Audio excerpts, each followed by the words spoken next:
Kita akan membahas tentang haji seperti haji bersama Nabi bersama Ustaz Ahmad Rasyadi. Kepada Ustaz Ahmad Rasyadi kami persilahkan. Baik. Bismillahirrahmanirrahim. Assalamualaikum warahmatullahi wabarakatuh. Alhamdulillahi rabbil alamin. Wassalatu wassalamu ala ashrafil anbiya'i wal mursalin. Sayyidina wa habibina wa qurrati a'yunina Muhammadin wa ala alihi wa ashabihi ajma'in. Allahumma allimna ma yanfa'una wanfa'na bima 'allamtana. وزدنا علما يا رب العالمين اللهم ارزقنا إخلاص النية في القول والعمل.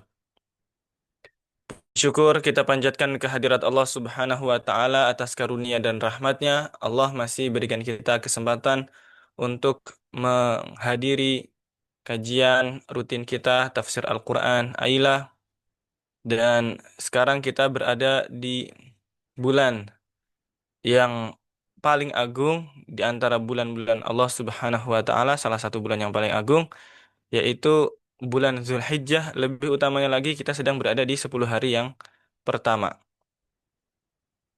Nabi Shallallahu alaihi wa ala alihi wasallam bersabda, "Ma min ayyamin, tidaklah ada satu hari, al-amalus salihu fihinna, yang amal salih di dalamnya, ahabbu ilallah, lebih dicintai oleh Allah, min hadhil ayyamil ashar, daripada 10 hari ini."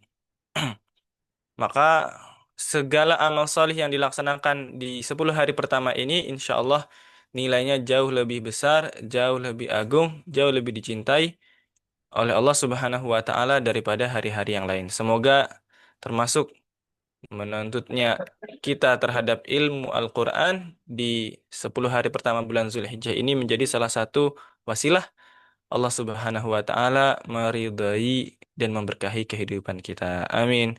Amin ya rabbal alamin. Allah Subhanahu salawat dan salam semoga senantiasa terlimpahkan pula kepada junjungan kita Nabi Agung Muhammad sallallahu alaihi wa ala alihi wa sahbihi wasallam, kepada keluarga, para sahabat, orang-orang yang mengikuti jejak langkahnya hingga yaumil akhir. Teman-teman yang dirahmati oleh Allah Subhanahu wa taala, pada sore hari ini insya Allah kita akan membahas mengenai seperti haji bersama baginda Nabi Shallallahu Alaihi Wasallam. Nabi itu beliau hanya berhaji sekali di dalam hidupnya, haji Islam, yang sebetulnya beliau itu bisa melaksanakan sebelumnya. Jadi beliau berhaji di tahun yang ke-10 Hijriyah. Di tahun yang ke-9 Hijriyah, saat itu sudah terlaksanakan Fathu Mekah, karena Fathu Mekah di tahun ke-8. Tetapi beliau saat itu tidak berangkat haji. Beliau memerintahkan Sayyidina Abu Bakar As-Siddiq radhiyallahu anhu untuk memimpin kaum muslimin beribadah haji. Dari sini, dari peristiwa ini, perintah beliau pada Abu Bakar dan beliau menunda haji, terdapat dalil bahwa kita boleh untuk menunda haji walaupun tidak ada alasan yang syar'i yang mendesak seperti itu ya, ataupun jihad, dengan keyakinan yang kuat bahwa insya Allah kalau memang nggak ada kematian, masih bisa nih untuk tahun depan itu masih ada kemampuan baik secara biaya maupun fisik masih bisa berangkat haji. Jadi misalnya teman-teman ada eh, dana sekian ratus juta, lalu bisa tuh untuk berangkat haji furoda atau haji plus. Tapi saya belum punya rumah, saya beli rumah dulu lah. Itu boleh. Dananya dipakai untuk beli rumah dulu. Apalagi rumah juga termasuk di antara yang kebutuhan dasar primer manusia. Atau teman-teman ada yang ingin apa namanya beli kendaraan terlebih dahulu atau membantu keluarga terlebih dahulu dan lain sebagainya. Dengan keyakinan yang kuat, insya Allah ini bisa nih untuk daftar haji. Nanti kalau insya Allah dikumpulin lagi, saya bisa berangkat haji lagi. Karena gaji saya setiap bulan 150 juta misalnya. Nah, misalnya. Semoga Allah kasih kita kelapangan rezeki dan juga kesehatan sampai kita bisa beribadah haji. Amin ya rabbal alamin. Beliau beribadah haji di tahun yang ke-10 Hijriyah. Saat itu beliau berangkat haji bersama sebagian ulama menyebutkan ada 114.000 sahabat. Kalau di dalam catatannya Dr. Mustafa As-Sibai dari Suriah. Tetapi kalau kata Syekh Safiyur Rahman Mubarakfuri, beliau itu bersama 124.000 sahabat yang melaksanakan haji haji wada. Nah, itu juga disebut sebagai haji akbar. Jadi hajinya Nabi Shallallahu Alaihi Wasallam itu disebut pertama haji Islam. Haji Islam itu haji yang kewajiban kita dalam Islam kita sekali dalam seumur hidup jika kita mampu. Kalau umroh, umroh Islam sekali seumur hidup kalau kita mampu itu wajib. Sedangkan yang setelah-setelahnya maka itu haji sunnah atau umroh sunnah. Hajinya Nabi Shallallahu Alaihi Wasallam juga disebut sebagai Hajjatul Wada atau Haji Wada. Karena ini adalah haji perpisahannya Nabi Shallallahu Alaihi Wasallam bersama para sahabat. Beberapa bulan kepulangan beliau dari haji, beliau kembali ke haribaan Allah Subhanahu wa Ta'ala. Maka itu adalah haji perpisahan beliau dengan 124.000 sahabat. Masya Allah, dalam 22 tahun Nabi Shallallahu Alaihi Wasallam berdakwah dari rumah ke rumah, dari kota ke kota, yang awalnya selama kurang lebih 4 tahun sampai 10 tahun di awal 4 tahun ya, itu yang ikut Islam, masuk Islam nggak sampai 40 orang teman-teman. Masya Allah. Beliau dakwah betul-betul dari basic mengubah masyarakat Arab yang masih diliputi dengan jahiliyah. Kemudian bukakan, Allah berikan cahaya Islam bagi mereka. Hingga kemudian 22 tahun kemudian beliau berhaji bersama 124.000 sahabat. Kenapa disebut sahabat? Karena mereka berjumpa kepada Nabi Shallallahu Alaihi Wasallam secara langsung. Apakah umat Islam saat itu cuma 124.000? Enggak, bisa jadi lebih. Tetapi yang berjumpa Nabi secara langsung, berjumpa dalam hidupnya, kemudian wafat dalam keadaan Muslim, itu jumlahnya 124.000. Ada banyak kaum muslimin yang saat itu tidak sempat berjumpa Nabi tetapi masuk Islam. Di antaranya Sayyidina Uwais Al-Qarni, yang beliau disebut sebagai afdalut tabi'in, tabi'in yang terbaik. Kenapa? Karena kualitas keimanannya itu diakui oleh Nabi Shallallahu Alaihi Wasallam, bahkan memerintahkan Abu Bakar dan juga Umar minta didoain, diistighfari oleh Uwais Al-Qarni. Beliau hidup di zaman Nabi, tetapi bahkan sempat ke Madinah, cuman nggak ketemu Nabi. Ketemunya Sayyidah Aisyah, Nabi saat itu sedang berjihad. Jadi 124.000 sahabat itu bukan berarti kaum muslimin saat itu cuma segitu, enggak. Itu yang berjumpa Nabi aja. Nah, beliau di Hajjatul Wada itu kemudian menyampaikan khutbatul wada. Tadi pertama haji Islam, yang kedua haji wada. Yang ketiga disebut juga sebagai Al-Hajjul Akbar, haji akbar, haji besar. Kenapa? Karena pertama, saat itu kaum muslimin yang datang juga banyak. Yang kedua adalah karena waktu wukuf di Arafah itu beliau bertepatan dengan hari Jumat. Dan insya Allah haji tahun ini juga adalah Al-Hajjul Akbar karena wukufnya tanggal 9 Zulhijjahnya itu adalah bertepatan dengan hari Jumat di Arab Saudi. Nah, ini satu pengantar ya tentang hajinya Rasulullah Sallallahu Alaihi Wasallam. Allah Subhanahu wa taala berfirman di dalam Al-Qur'an mengenai haji itu di beberapa tempat. Ada banyak. Ada di surat Al-Baqarah, kemudian ada di dalam surat Al-Maidah secara tersirat ya. Kemudian pastinya ada di dalam surat Al-Hajj, ada surat khusus mengenai haji. Allah Subhanahu wa taala berfirman di surat Al-Baqarah, "Wa atimul hajja wal umrata lillah." Sempurnakanlah haji dan juga umrah itu karena Allah Subhanahu wa taala. Allah Subhanahu wa taala berfirman, "Al-hajju ashhurum ma'lumat." Haji itu dilaksanakan hanya pada bulan tertentu. Di sini menunjukkan bahwa berbeda dengan umroh yang kita bisa laksanakan kapan saja, haji itu hanya bisa dilaksanakan pada bulan Zulhijjah. Dan lebih spesifik lagi, wukuf di Arafah yang dianggap sebagai ibadah itu hanya dilaksanakan pada tanggal 9 Zulhijjah. Allah Subhanahu wa taala berfirman di dalam surat Al-Hajj. Bismillahirrahmanirrahim. Wa adzin fin nasi bil hajji ya'tuka rijalan wa ala kulli dhamirin ya'tina min kulli fajjin amiq. Dan serulah manusia itu untuk berhaji, wahai Ibrahim. Niscaya mereka akan datang ke Baitullah itu dalam keadaan berjalan kaki, naik tunggangan, dan mereka datang dari berbagai lembah yang begitu jauh. Di sini menunjukkan bahwa terkadang yang diperintahkan oleh Allah Subhanahu wa taala kepada kita, kepada manusia, kepada dai, kepada penyuruh-penyuruh kebaikan, ketika kita misalnya ingin mengajak orang di dalam kebaikan, yang diperintahkan oleh Allah hanyalah menyeru supaya kita mengajak orang. Adapun bergeraknya mereka, sampainya hidayah kepada mereka, sampainya seruan, itu adalah di atas kuasa Allah Subhanahu wa taala. Masya Allah, Nabiullah Ibrahim mengajak manusia berhaji.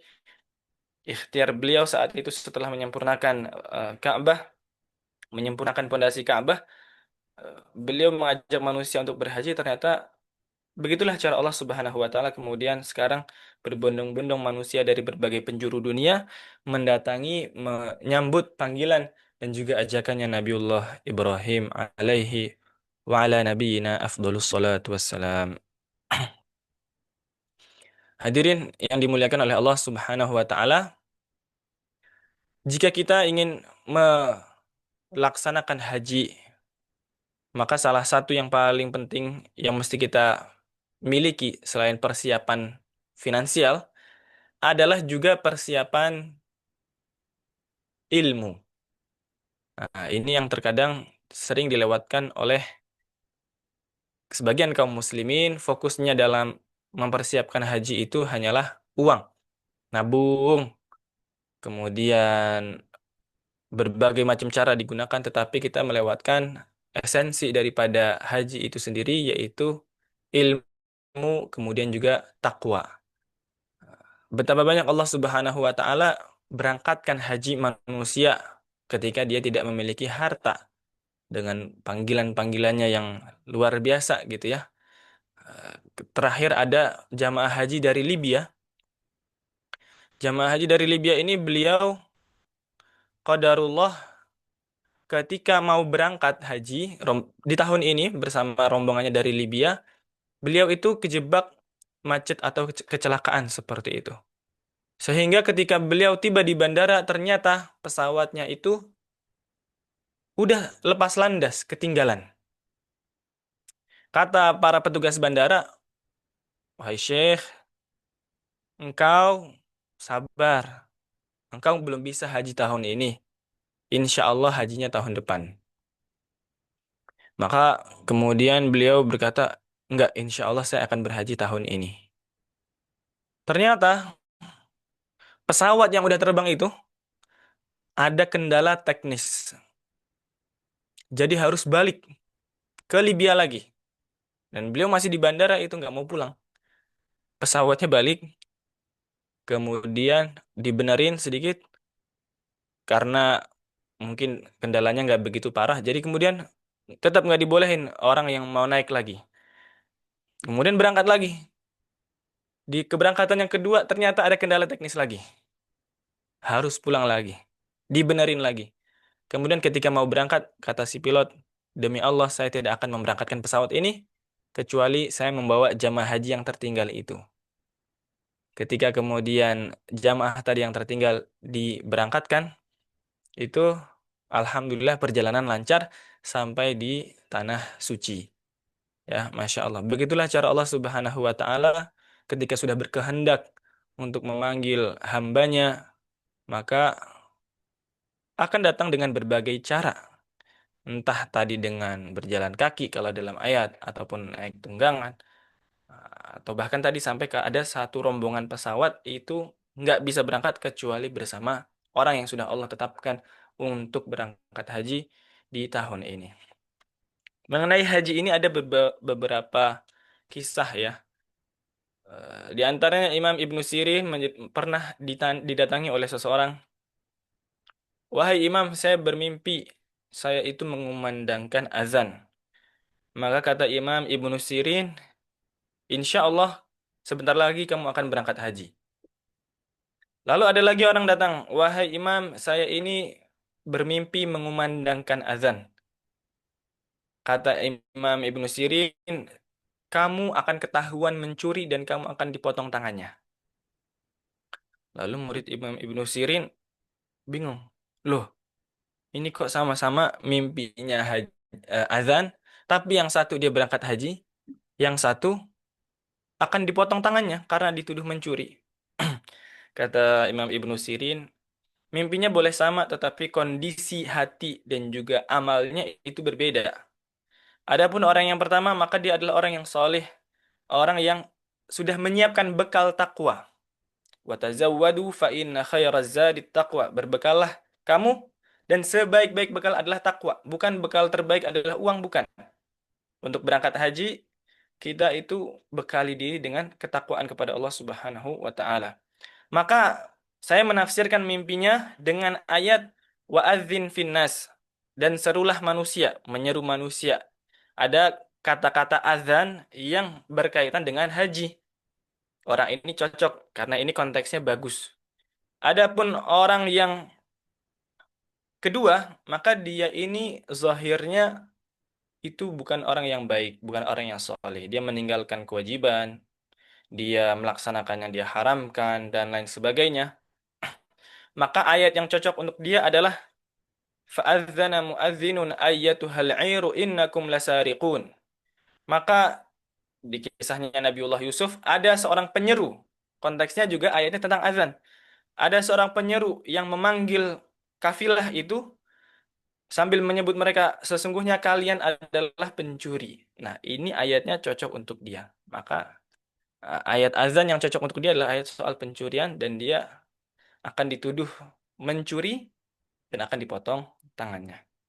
Nas'alullah as-salamah wal afiyah. Semoga Allah Subhanahu wa taala berikan kita keselamatan dan juga kesejahteraan dalam segala kondisi, baik jiwa kita, fisik kita, maupun juga di dalam harta kita.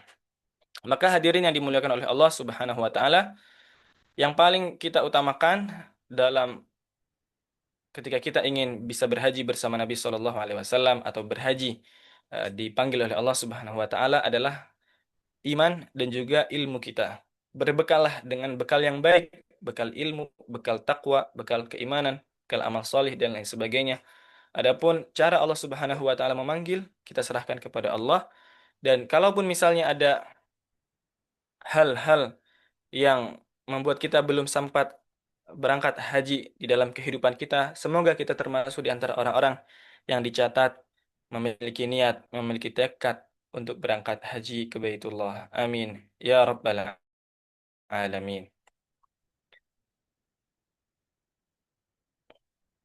Dalam konteks haji, kita kembali ke Hajjatul Wada'.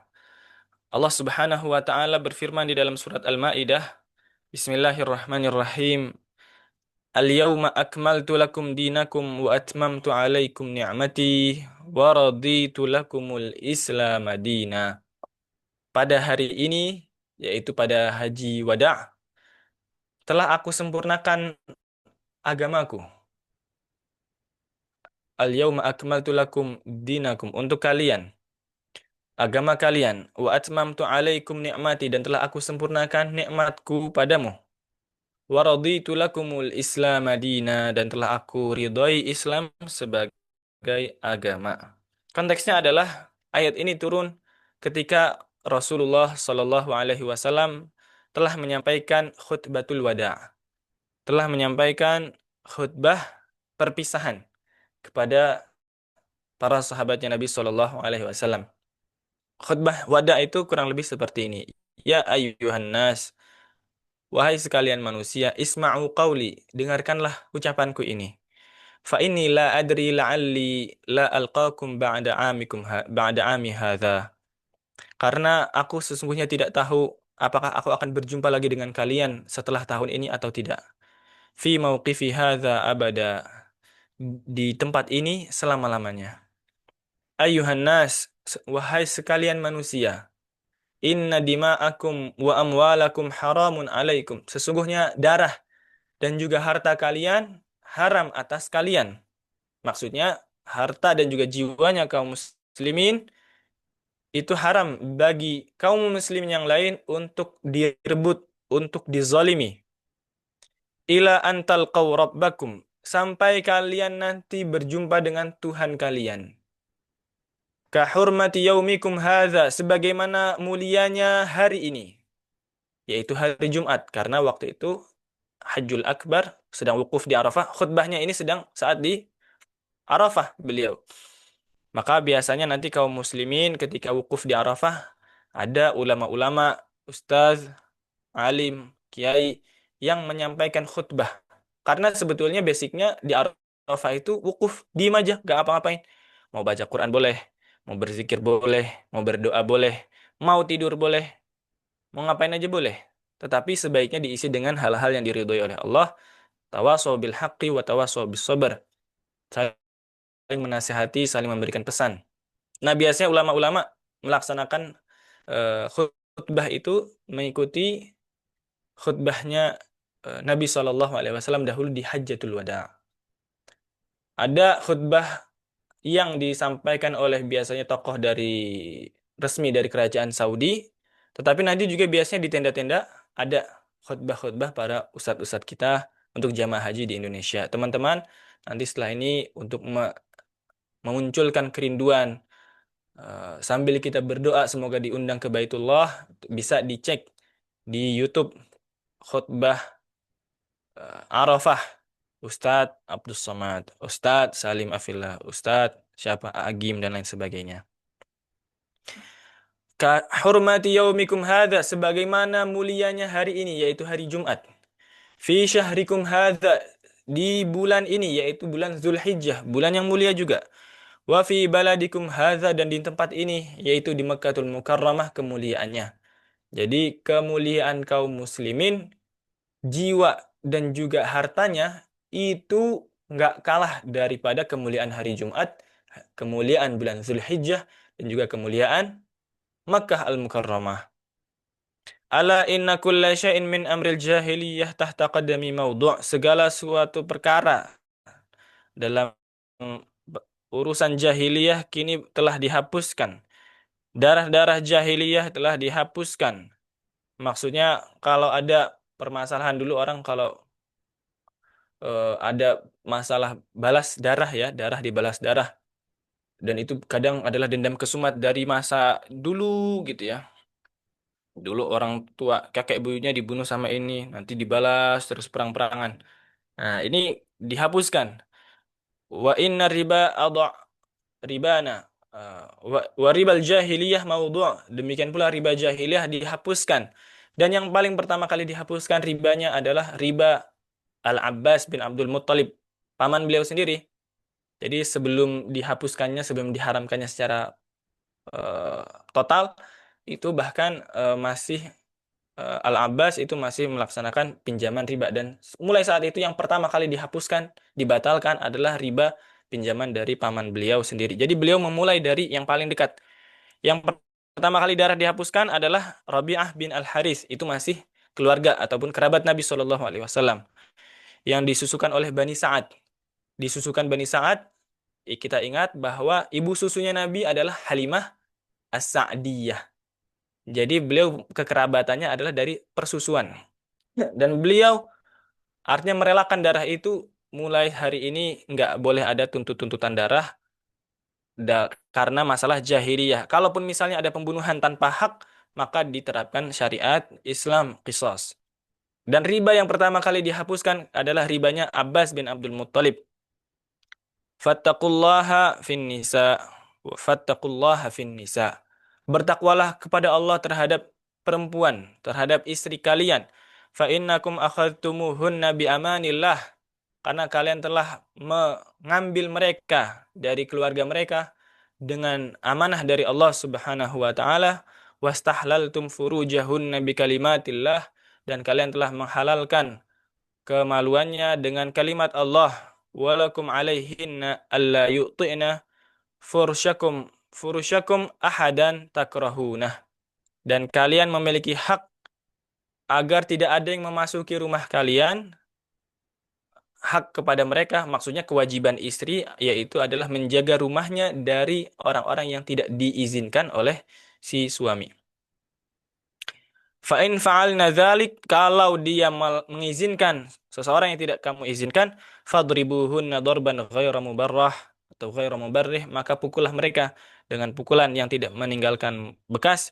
Walahunna alaikum rizquhunna wa kiswatuhunna bil ma'ruf, dan mereka memiliki hak atas kalian para suami agar diberikan rizki, diberikan nafkah dan juga pakaian yang baik. Waqad taraktu fikum ma lan tadillu ba'dahu in i'tasamtum bih, dan aku telah meninggalkan kepada kalian sesuatu yang kalian tidak akan tersesat selama-lamanya jika kalian terus berpegang kepadanya. Kitabullah, kitab Allah, di dalam satu riwayat wa itrati ahli baiti, dan juga ahli baitku, dan di riwayat yang lain wa sunnati. Kitabullah dan sunnah Nabi, ada riwayat yang menyebutkan kitabullah dan juga ahli baitku. Eh, maka di sini sebetulnya hadis sakolain itu kalau kita lihat, hadis sakolain itu artinya hadis dua ikatan itu ya, yang tidak akan tersesat selama-lamanya. Itu eh, ada dua riwayat, ada yang mengatakan kitabullah wa sunnah wa sunnati, ada kitabullahi wa itrati. Bisa juga, dan ada riwayat sahih dari masing-masing riwayat tersebut. Maka bisa dijamak, dikumpulkan, yaitu kitabullah, ahli bait Nabi, dan juga sunnahnya Nabi Shallallahu Alaihi Wasallam. Wa antum tus'aluna anni fama antum qailun. Wahai para sahabatku, kalian akan ditanya oleh Allah Subhanahu wa taala tentang aku, tentang Nabi. Bagaimana dakwah beliau? Apakah jawaban kalian nanti ketika kalau ditanya oleh Allah? Maka para sahabat berkata, qalu nashhadu annaka qad ballaght. Kami bersaksi bahwa engkau telah menyampaikan, wa addaita wa nasahta, dan engkau telah menunaikan amanah dan telah menasihatkan umat manusia. Eh, makanya biasanya khatib-khatib itu ketika menyebut Nabi Shallallahu Alaihi Wasallam bilang apa? Ballaghar risalah wa addal amanah wa nasahal ummah wa jahada fi sabilillahi haqqa jihadih, tentang Nabi. Karena memang dahulu sejak zaman sahabat, ketika ditanya apa jawaban kalian kalau kalian ditanya oleh Allah tentang aku, kami bersaksi bahwa engkau telah balaghta wa addaita wa nasahta. Maka khatib-khatib Jumat ataupun khatib-khatib Idul Fitri, Idul Adha, kita bilang seperti itu juga, ballaghar risalah wa addal amanah wa nasahal ummah. Maka kemudian beliau berkata sambil mengacungkan jarinya ke langit, kemudian ditunjuk kepada manusia, Allahumma syhad, Allahumma syhad, Allahumma syhad. Ya Allah saksikanlah, ya Allah saksikanlah, ya Allah saksikanlah. Nah, itulah beberapa pesan yang beliau sampaikan di dalam khutbatul wada', khutbah perpisahan, yang disampaikan Nabi Shallallahu Alaihi Wasallam pada Al-Hajjul Akbar, pada haji yang besar. Di sini ada banyak sekali pesan-pesan eh, yang sangat penting ya, dan ketika beliau menyampaikan pesan ini di hari perpisahan, beliau menunjukkan besarnya masalah-masalah ini. Yang pertama adalah masalah darah dan juga harta kaum muslimin. Jangan sekali-kali kita bermain-main dengan darah kaum muslimin dan juga harta kaum muslimin. Sesungguhnya hancurnya Ka'bah itu lebih ringan di sisi Allah Subhanahu wa taala daripada tertumpahnya darah kaum muslimin tanpa hak. Maka jangan sampai kita menyepelekan masalah darah kaum muslimin, entah itu orang tuanya, anak kecilnya, laki-lakinya maupun perempuannya. Yang kedua adalah masalah terkait dengan muamalah, terkait dengan riba. Berhati-hatilah dengan riba. Yang ketiga adalah masalah terkait keluarga. Masalah terkait keluarga. Wabil khusus hak antara suami dan juga istri. Ya, perhatikanlah kewajiban-kewajiban buat para suami, perhatikan kewajiban kalian terhadap para istri. Para istri juga diingatkan bahwa mereka juga memiliki kewajiban kepada suami. Karena ini adalah perkara yang barangkali orang kadang menyepelekan, menggampangkan karena kita merasanya nggak ada yang tahu. Karena kita merasanya toh ini masalah privasi, masalah masing-masing. Padahal inilah yang nantinya menjadi tolak ukur kebaikan seseorang. Khairukum li ahlihi. Sebaik-baik kalian itu adalah yang paling baik terhadap keluarganya, bukan kepada tetangganya, bukan kepada orang di luar sana, bukan kepada temannya, bukan kepada siapapun yang di luar, tetapi kok apa namanya? Patokan tolak ukur kebaikan kita adalah bagaimana sikap kita terhadap suami, bagaimana sikap kita terhadap istri. Kalau kita baik terhadap orang lain, tapi kok nggak baik terhadap keluarga sendiri, baik itu kepada suami ataupun istrinya, maka ini adalah sebetulnya jati diri kita yang sebenarnya. Dan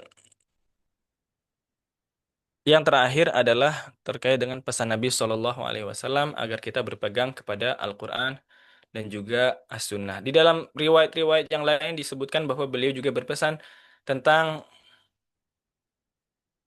eh, berhati-hati terhadap harta, ya, berhati-hati terhadap harta. Beliau tidak mengkhawatirkan. Beliau dalam riwayat yang lain menjelaskan, inilah akhsyakum, aku tidak takut atas kalian terhadap kekufuran setelah ini. Karena setan telah berputus asa dari bangsa Arab untuk disembah.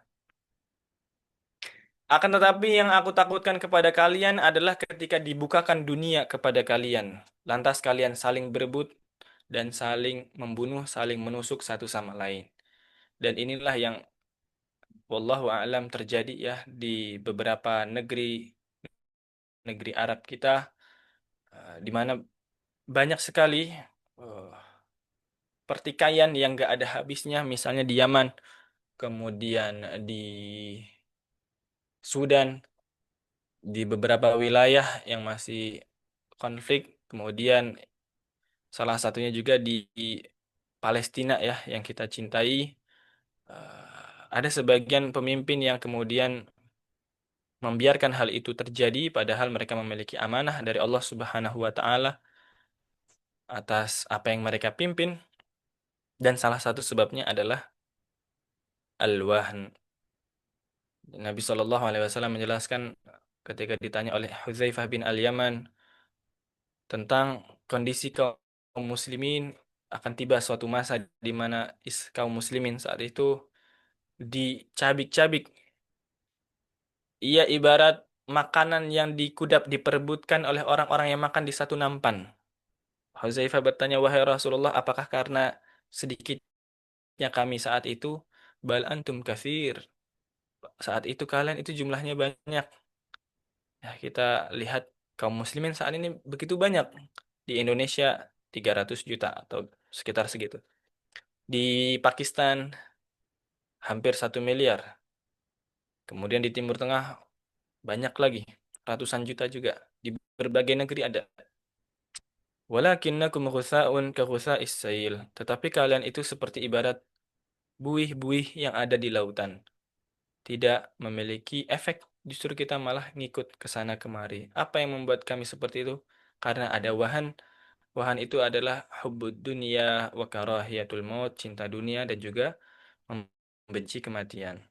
Maka teman-teman yang dirahmati oleh Allah Subhanahu wa taala, dibukakannya harta, kemudahan, kekayaan itu nggak selalu baik bagi jiwa dan juga ketakwaan seseorang. Maka kalau misalnya Allah masih membatasi kita dalam kondisi-kondisi tertentu, jangan merasa, ya Allah kalau aku kaya aku bakal lebih baik dan lain sebagainya. Jangan. Karena telah banyak sekali orang-orang kaya yang teruji, terfitnah karena hartanya. Hmm.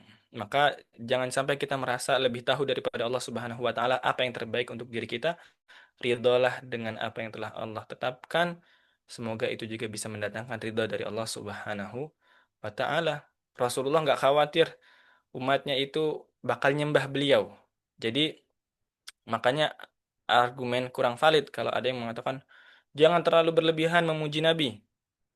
Nanti lama-lama Nabi disembah. Pujian terhadap Nabi itu sudah ada sejak zaman beliau sendiri yang dikumandangkan oleh Hasan bin Sabit dan lain sebagainya, Ubay bin Ka'ab. Kemudian di zaman tabi'in, tabi'ut tabi'in dan seterusnya mereka semua memberikan puji-pujian kepada Nabi Shallallahu alaihi wasallam dan kita lihat apakah ada kaum muslimin saat ini yang menyembah Nabi? Nggak ada. Karena memang Nabi Shallallahu alaihi wasallam jelaskan aku nggak takut kepada kalian kekufuran. Yang ditakutkan adalah justru ketika Allah bukakan harta dunia pada kalian lalu saling tahrish bainakum. Saling menusuk, saling bersaing, saling menyakiti, saling menghancurkan satu sama lain.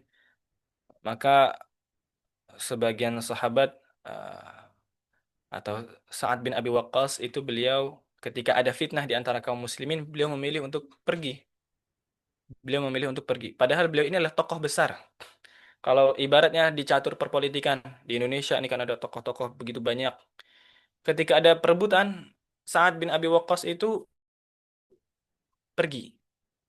Apa yang di kemudian anak beliau itu mendatangi beliau, "Wahai ayahanda, kenapa engkau ke sini? Itu kaum muslimin lagi ada urusan."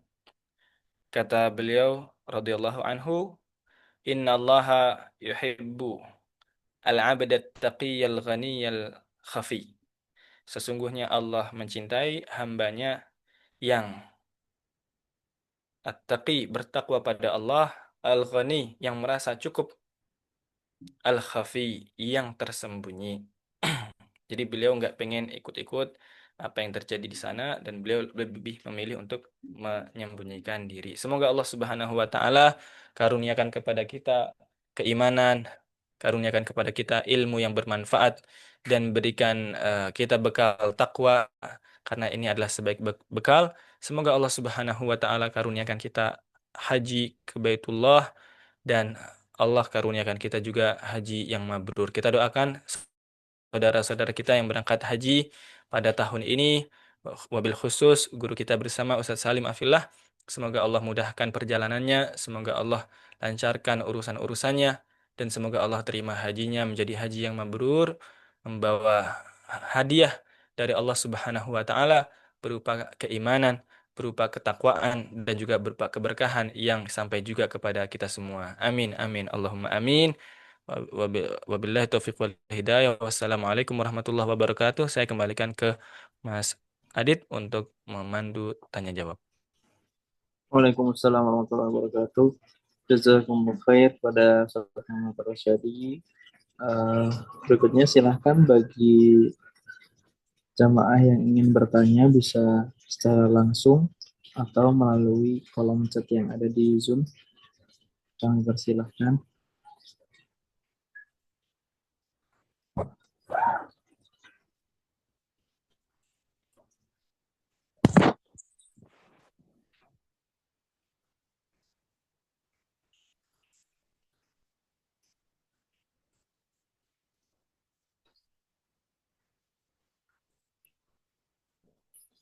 Baik, jika dirasa tidak ada yang perlu ditanyakan, kita bisa akhiri pertemuan kita pada sore hari ini.